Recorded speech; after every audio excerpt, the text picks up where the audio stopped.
Welcome to the Real Estate Syndication Show. Whether you are a seasoned investor or building a new real estate business, this is the show for you. Whitney Sewell talks to top experts in the business. Our goal is to help you master real estate syndication. And now your host, Whitney Sewell.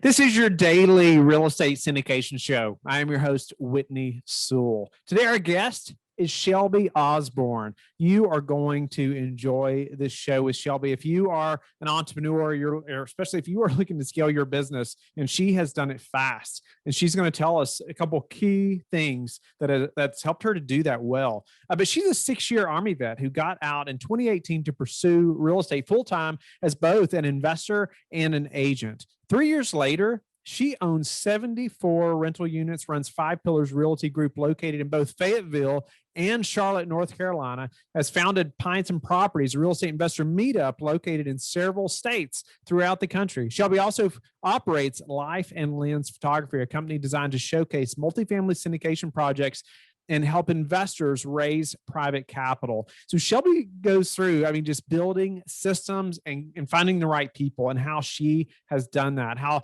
being authentic and how you have to listen to your people, but ultimately how she found some key players and the importance of even some basic systems and things that you need to do on a daily basis as an entrepreneur to scale fast. Hope you enjoy the show. Welcome to the show, Shelby. Happy to have you as a guest. Give us a little bit about your background because I want to hear this story about how you became this awesome entrepreneur. Sure. So all of it was not a plan from the beginning. I originally graduated from University of South Carolina back in 2012 and commissioned into the military. And I spent 6 years in the Army in Washington State before moving to Fort Bragg, North Carolina, which is where I built a lot of my business.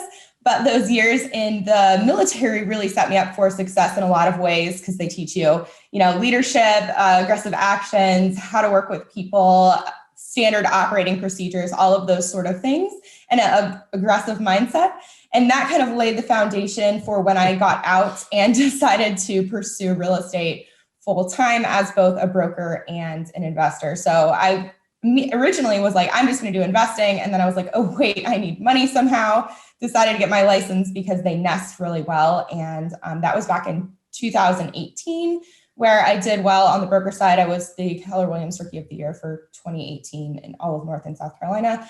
And by the end of that first year, had 16 doors. And then you fast forward, we're at year 3.5 now and have a Five Pillars Realty Group, which is my it was a firm. Now we're underneath the XP. It doesn't really matter, but 2 locations in Fayetteville and in Charlotte, as well as 74 doors. So that's my really brief story. No, that's awesome because I talk about my military background as well. First, thank you for your service. Grateful for all our servicemen and women who are out there serving our country. So grateful for that. I also talk often about how the military helped me become an entrepreneur, just the mindset alone. It took me a little longer to make that decision and become an entrepreneur, but I go back to just that never give up mentality. You talked about it, like kind of some teaching you to be aggressive at times and even just the policies and procedures and planning things out. So important as an entrepreneur. Let's jump into that a little bit. I know you leave the military, you become an entrepreneur. What was that transition like a little bit? It was rough-ish. So as most people would probably imagine, going from a steady position with a W-2 paycheck coming in every couple of weeks, security, over to 100% entrepreneur lifestyle, either based on commissions or anything I can make off of my properties, is a big leap of faith in my own abilities and able to execute the idea that I had. So that was a challenge, especially starting out. A lot of the challenges are legitimacy, and you don't have the experience to back anything. And a lot of the times your competence in what you're doing is what leads you to be confident. And it's really hard to have that confidence that you need to execute without that experience. So that was definitely a struggle, but a lot of different aspects of, again, the military. So in the military, you can't come back to whoever your leadership is and say, I couldn't figure it out. Like, I just can't do it. Like, that's completely unacceptable. So that lesson alone is so, like, that's so valuable, right? You have to go figure something out. Oh my gosh, you got to find a way to win. No matter how you do it, get scrappy, get dirty, figure it out. And that being deeply ingrained in my mind helps so much, because there's so many times when you're building a business and just getting started where it's super challenging. And if that it wasn't in my mind that you just have to figure it out, I guess that's why a lot of people don't, stick around for too long as entrepreneurs. So important. I'm trying to teach my 6 and 8 year old boys that lesson, like just constantly like, nope, you got to figure it out. Go do something, make a decision, right? Exactly. Make it, even if it's the wrong one, like go after it. Well, I want to think through that process a little bit, but as far as becoming that entrepreneur and moving forward in that, because there's some key things that are important to any entrepreneurial journey or business, right? And you've become really good at a few things that we all need to become very good at, right? And some of that's, the systems and the people. I mean, if you can operate systems and people, then you could about have any business, nearly, right? Or many businesses. And so let's talk about that time period a little bit and some of the first systems you had to put in place, and maybe then some of the first people or, that helped you to scale to where you're at now very quickly. Sure. I mean, you've scaled very fast, right? And yes. I think most would say very fast. And so some of the first systems you had to put in place, what were they? How did you do that? Yeah, and I was going to say, so it's not even systems that people have a trouble with. I don't think it's building the systems. Like if the systems are there, people can follow and check every block. It's just that initial wave of you're getting into an industry where you don't know what you're doing and you have to build things from the ground up. So what I learned from the military and instinctually do is I document. So in my mindset, I never want to do the same work twice because that's completely inefficient. So I would do research. I would compile that research into a cheat sheet. And then I would save that cheat sheet for next time on my computer. And, you just use a little search bar, pull it up. Oh, that's how you do it. So documenting lessons learned as well as email correspondence. As both like a syndicator, investor, agent, you're sending a lot of the same emails again and again. And so I would think through in full every bit of information that I either wanted to receive from someone or push to someone, and then save it as a draft. And next time you just duplicate the email and you change out the name and you hit send. And suddenly your business becomes a lot quicker. You don't have to worry about those little things that used to take a lot of the time, your 80% tasks. So you can really hyper focus on the things that you're going to build your business and make you scale fastest. So your 20% tasks. So that's one part of it, but also along with the emails and the lessons learned, documenting how you actually do processes. So for instance, when you're buying a deal, you're going to do the same things before you go under contract, while under contract, post-closing, the same people to coordinate with. And so everything that as I did it for the first time was built into a checklist that each time I went through it, I would add, update, modify to have this really good checklist so I don't miss things in the future. I could just talk forever, so I don't know if you want me. No, it's good stuff. It's really it's a mindset shift, right? Of how you operate more efficiently, like thinking that way. I loved how you said, so I don't want to have to do it a second time over and over, the same thing over and over and over and over when it's very repeatable. And many things that most of us probably do as entrepreneurs, I mean, we're doing every day, many of the same exact things. And I love how, even something as simple as the same email you're sending, even if you're operating a podcast or you're talking to the same type of people in your industry, most of them have the same questions, right? And I think even I was thinking about on the podcast example, well, if a lot of guests have the same question, well, that means I need to fix my emails that are going out to them, right? Or, how I prepare them to be on my show. And so that's just one example. So what were some processes though now that, you've been in this a few years now that have been just crucial that you're so thankful, I'm so thankful that I did these processes or these things and now have helped our team. I'm actually trying to pull it up so I can.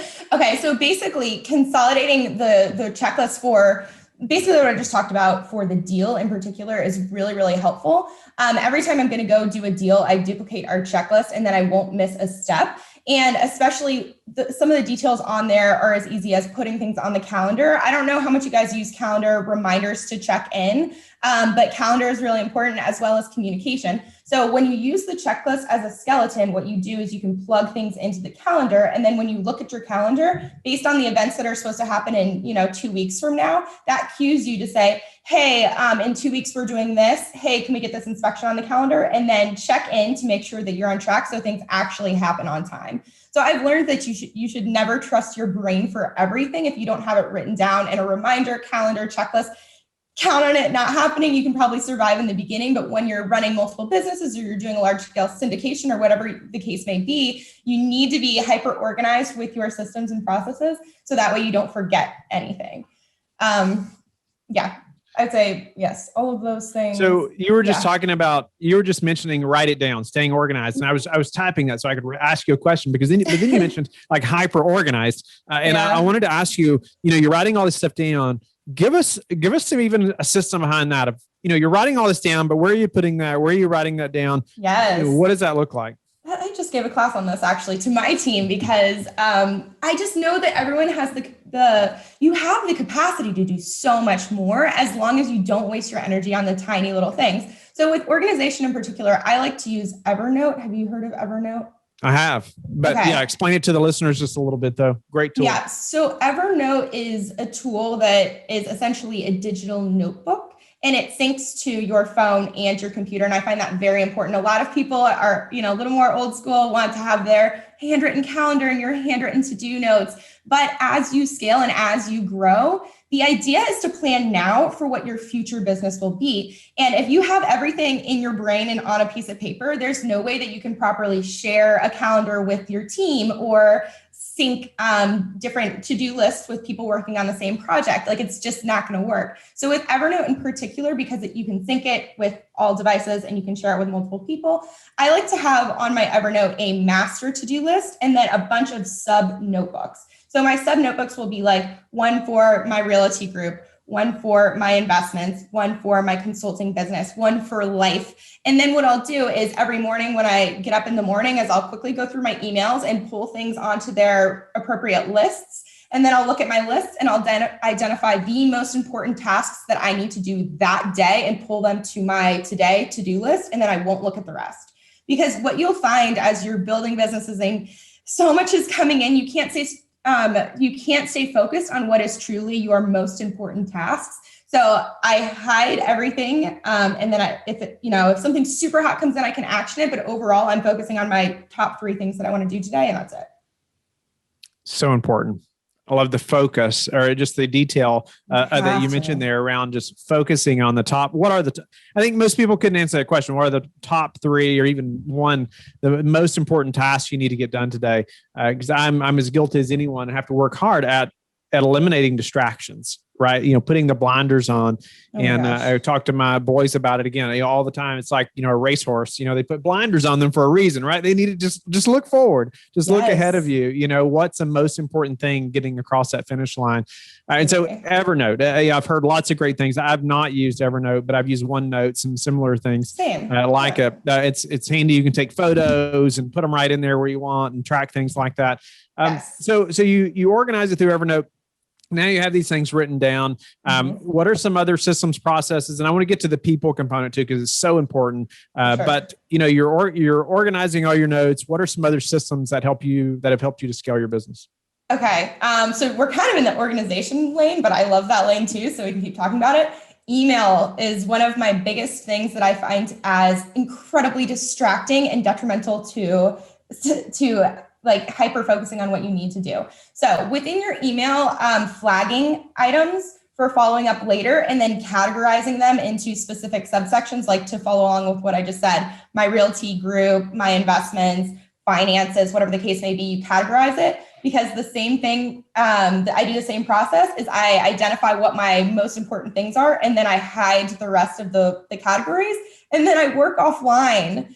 That's so important, because every ding, ding, ding that comes in is a distraction, and you're really not able to get in deep and actually execute things the way that you should. So working offline and then putting your phone on do not disturb and putting it out of sight. You shouldn't be able, even if it's face down, do not disturb. If you see it, it's this little trigger that pulls your focus. So literally like next room, forget about it. So those help. Working offline. Yeah, I bet most haven't thought about that. How do you do that? Is there a technique to like working offline so you're not connected for a little bit? Yeah. So I use Outlook, and it's just a preference at the top where you can just drop down and it says work offline, and you can still work all of your emails. You can see everything there. It's just new ones won't come in. And you won't be able to send ones out either until you just for a second go back online, let everything repopulate, and then go back. So helpful. Nice. So it just kind of goes to your outbox, and as soon as you hit online, it sends it all out. If you're interested in multifamily real estate but don't know how or where to begin, our guide on how to start investing in multifamily real estate breaks down everything you need to know about identifying good investments plus real-world examples. Download your copy in the show notes or visit lifebridgecapital.com/start now to start your journey in multifamily real estate. The phone alone is such a massive distraction, right, for any of us. I just think I find even with my wife and I were talking about it recently. It's like, as an entrepreneur, my mind is just always going, right? Always thinking about business, always thinking about all these things that are happening, like you're talking about. Totally. And it's hard to shut that off when it's like family time, right? But I find if I can just, we were talking about, it's like, if I can just leave my phone in the office in the afternoon, it's like, my mind is so much clearer and I'm so much more into spending that time with the family. It's like I'm offline, right? I'm not connected. Totally. So important. Well, who was the first hire that, to scale this fast, who was the first hire and how did you do that? So I had a couple half-assed first hires that didn't work out. So that's definitely a lesson learned, is that when you're just getting started, you're a little nervous to hire anyone who is like legitimate or dependent on you for an actual paycheck. So you kind of tend to do, the neighbor's kid, the person that you met, wherever, to just hire them. And then you're disappointed with the performance. Shocking. So I made 2 of those mistakes before I decided to hire an actual professional. And that professional is still with me today in this business and has helped grow almost all of it. Her name is Megan Amarine. I hired her on to help with my contract to close part of so as syndication, the same as a real estate broker, as a regular investor, is as soon as you get a property under contract, there's a whole long way to go until you close. There's a lot of things that happen with inspections, negotiations, appraisals, coordinating with the lender, with the insurance provider. There's a million things. And so I've hired her on that when I would get a deal under contract, she takes it until close. So she is literally the person who does every bit of coordination and just keeps me posted. If I need to make a decision, she'll call me in, but otherwise it leveraged all of that off my shoulders. She is amazing. And so after I had that off my shoulders, literally my business doubled the next month. It was incredible.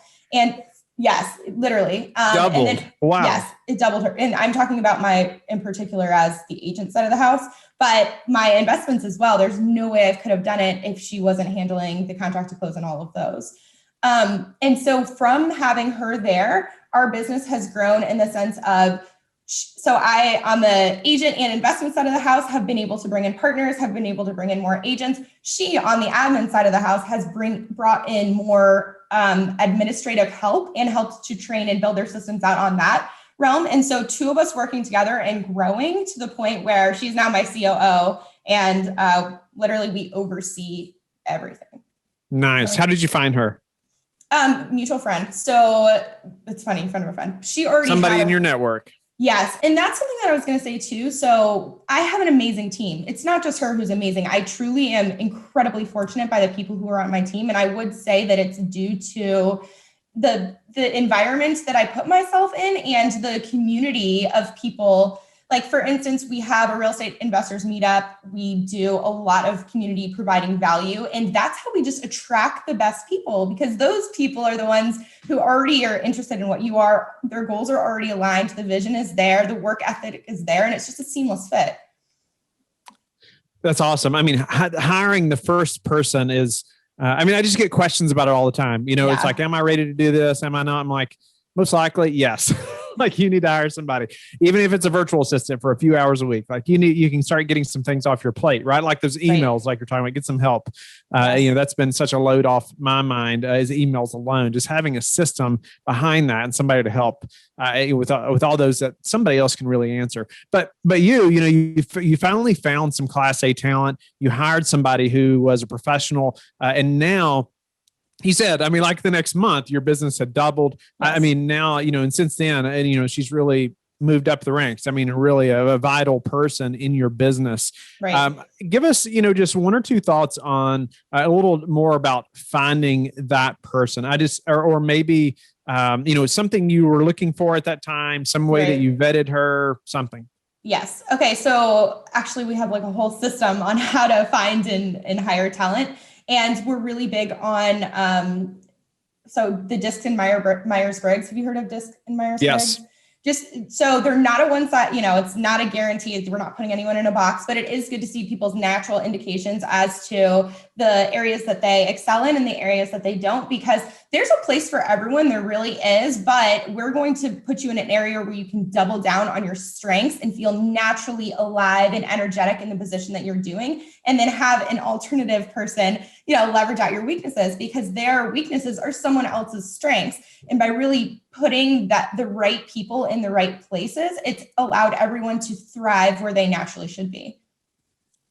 No doubt about it. Would you just say the names of those tests again and briefly what that is? Sure. Yes. It's the DISC assessment and the Myers-Briggs assessment. So they are two different. I wish there was just one that could do everything.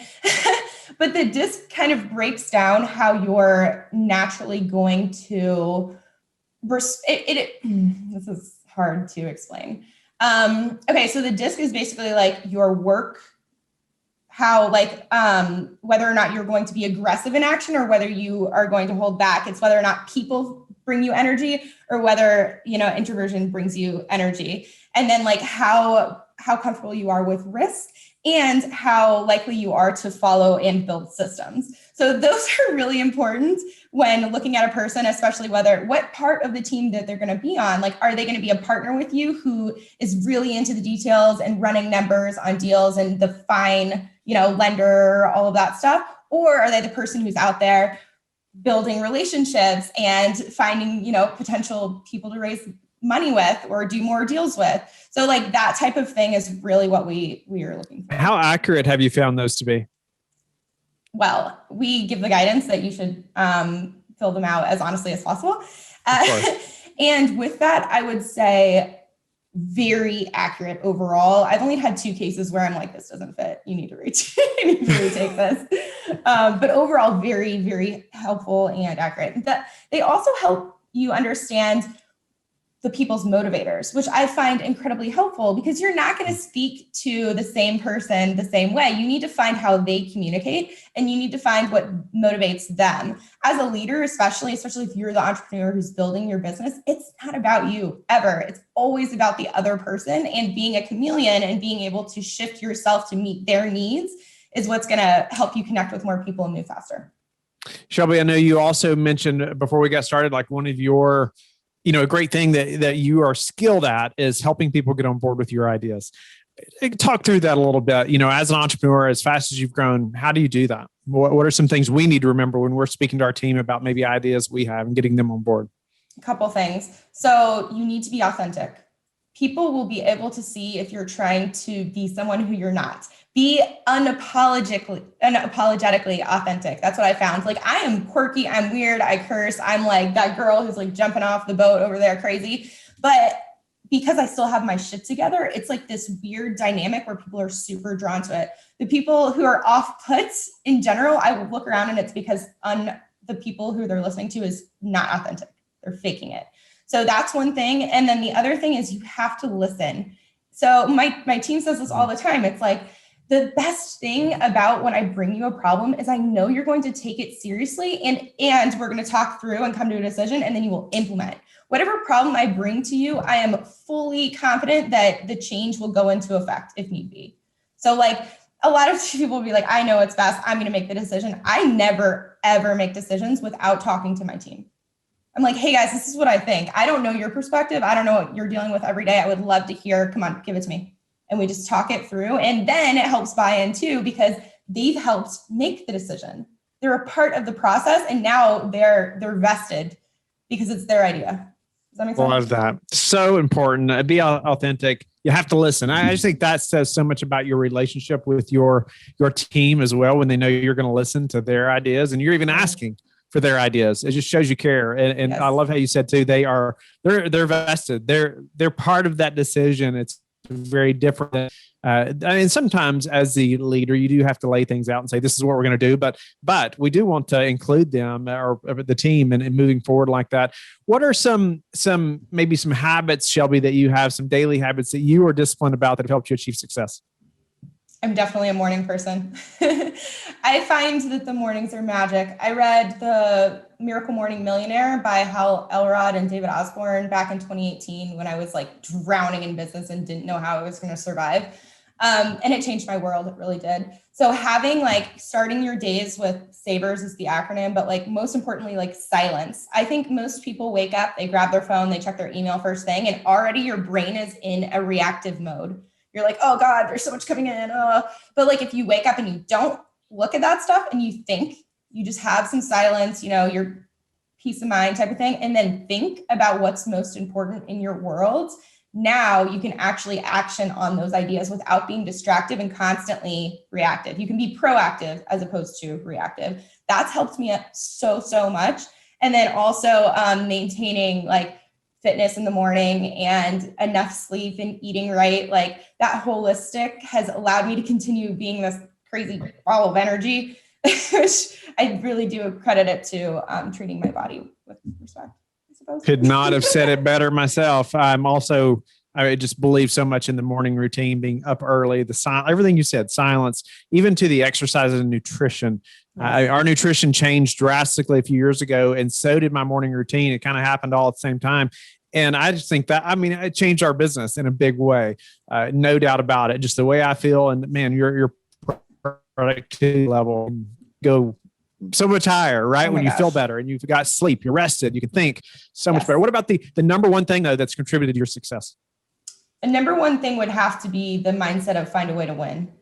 Like there is a way. When people say no, it's okay, call someone else. Who can I talk to? Or people will be like, I don't have the authority to do that. I'm like, okay, no worries. Who does? Can you put me on the phone with them? You know? And so it's just like, never stop, like find a way. That's been my number one thing. Who is your second hire? Who's my second hire? Not technically a hire. He's an independent contractor, Michael Glaspie. He should really get on this show. He has like over 130 doors now. And he was my very first agent and has totally helped build. We have tons of investments together. He's still with 5 Pillars and has a huge piece of the puzzle and why it's, blown up the way that it has. So it's funny. The same connector, that same person, Ruben Garcia in Fayetteville, North Carolina. He's kind of a big deal, but he knows everyone through networking and positive energy and can piece people together. And he brought me actually both of my first 2 hires who are still here and amazing. Nice. How do you like to give back?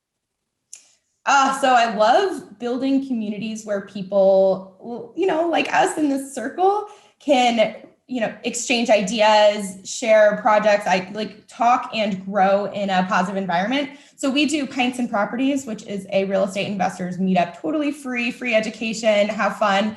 And the concept is it's once a month at a rotating brewery or the same brewery here in Charlotte would be the same one. And we get a speaker to come in, someone super cool with great vibes and educate us on a little bit. And then we hang out and have a couple pints, talk about properties and love community. So that's all.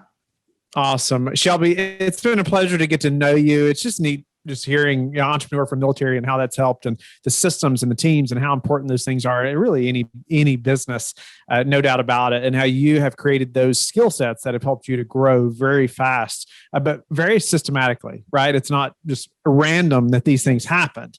You really took action and made these things happen. And congratulations to you, by the way. Great show, just importance of systems and teams and people and how to put those things in place. How can the listeners get in touch with you and learn more about you? The best one is probably social media on Instagram or Facebook, Real Estate with Shelby Osborne, or 5pillarsrealty.com for my team. You can contact us and find me on there too.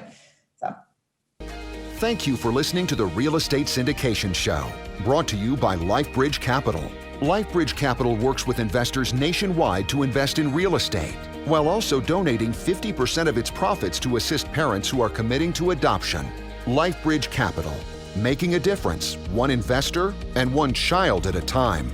Connect online at www.lifebridgecapital.com for free material and videos to further your success.